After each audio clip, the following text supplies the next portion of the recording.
Yes, that's right. NCIS is going back to the Ziva well, a character that everybody thought died at the beginning of the 12th season, or the end of the 12th season, I should say, because that's when Tony left as well.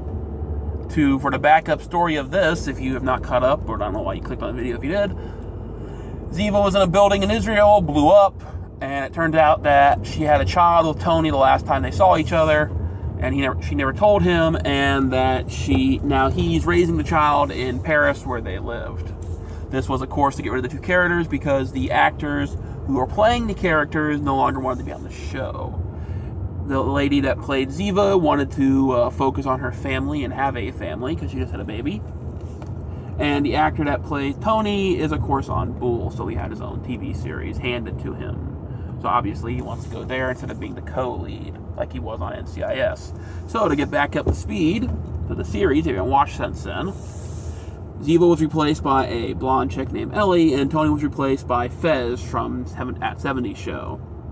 Ellie and Fez, or in this show his name is Nick Torres, but I call him Fez still because to me he will always be Fez. But Nick and Ellie have caught a case where they have to go back into the archives, the actual analog archives. And you get to see the giant warehouse where all the evidence lockers and stuff is put. They find the box they're looking for this particular case.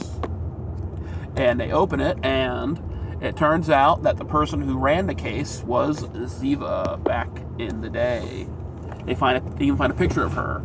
They find out that she was actually stalked. She thought that the lady who was killed might have been killed by her boyfriend at the time.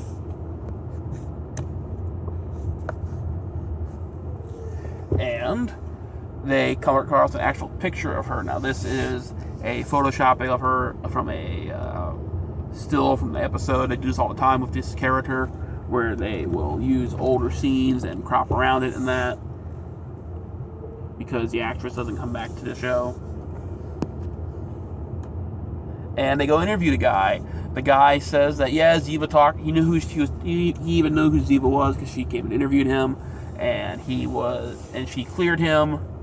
And he's upset that they never found the person who killed his wife and his daughter, or his fiance and his daughter, because they knew what gender the baby was going to be. And they tell him that, new discoveries come up, and your daughter is alive, and we believe your fiance is as well. So, and he mentions to them that he never went to NCIS headquarters. He always went to a private little hut area thing behind a house. I just said.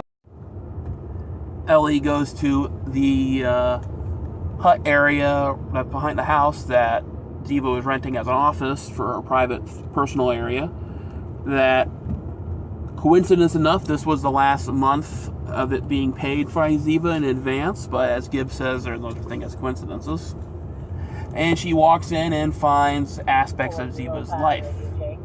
She has the picture of her brothers who are both dead there, has her diaries there, her personal words, her poetry that she wrote there, scarves and that she used to wear, and Hebrew, like, art and jewelry. She goes to open one of the notebooks and finds out that it is written in Hebrew. And up to a certain point, she only wrote in Hebrew.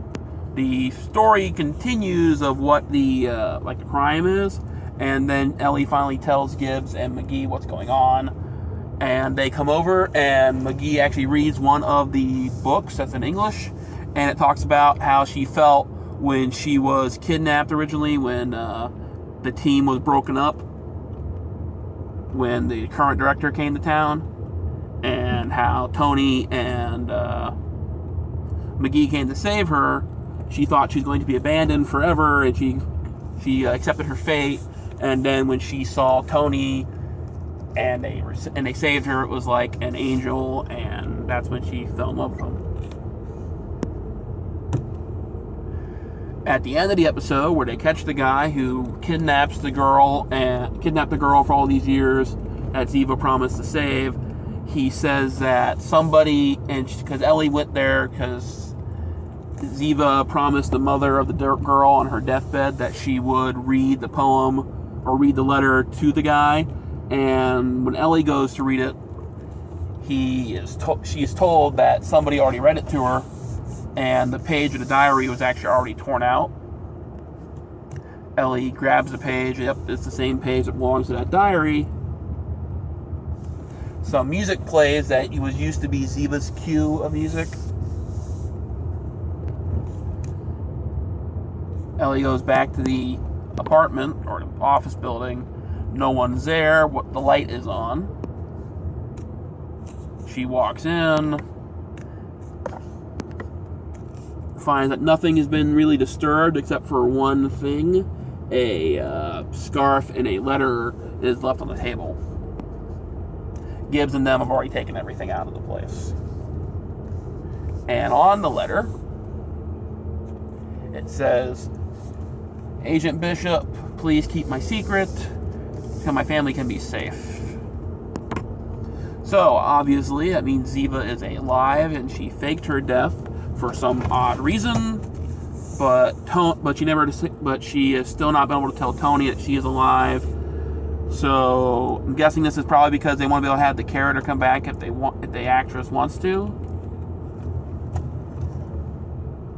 But then the way they wrote Tony's end, then he had to come back as well, or she could only stay for a little while, because if she came out of her hiding, obviously she'd want to be with the love of her life and her daughter, and she'd go and live in Paris with them. And I don't think Bull is being canceled anytime soon. I don't think the guy that played Tony wants to do 2 shows, and he might want to.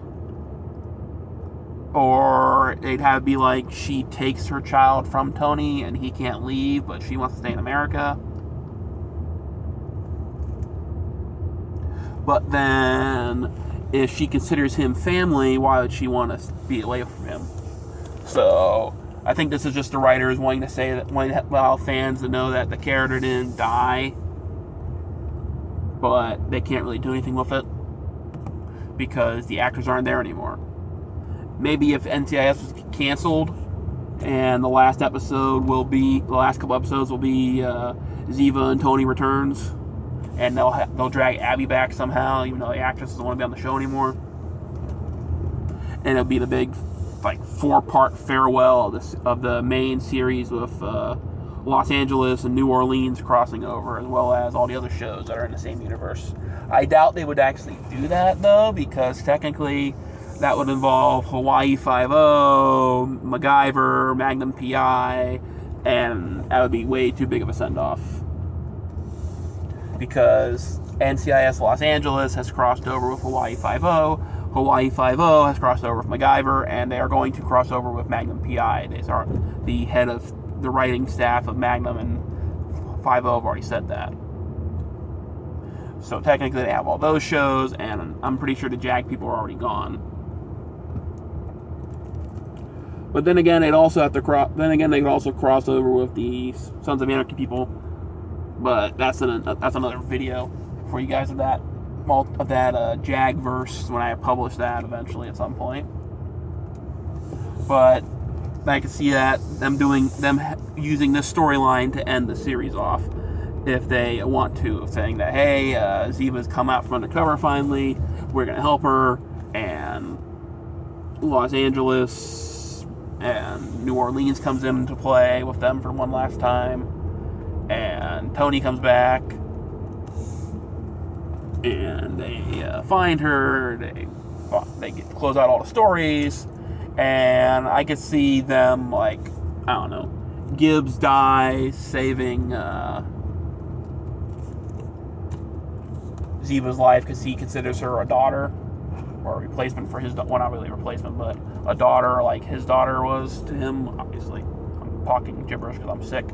But, and then, I don't know, McGee takes over Gibbs' spot, or Tony comes back to America so him and Ziva live here with their daughter, or she'd probably go to Paris, that's where her daughter growing up, and why uproot her, and McGee takes over Gibbs' spot, and life goes on NCIS, and occasionally Nick, McGee, or Ellie could cameo on Los Angeles and New Orleans. So that's how Ziva is now alive on NCIS, but I don't see it going anywhere. Have a good one.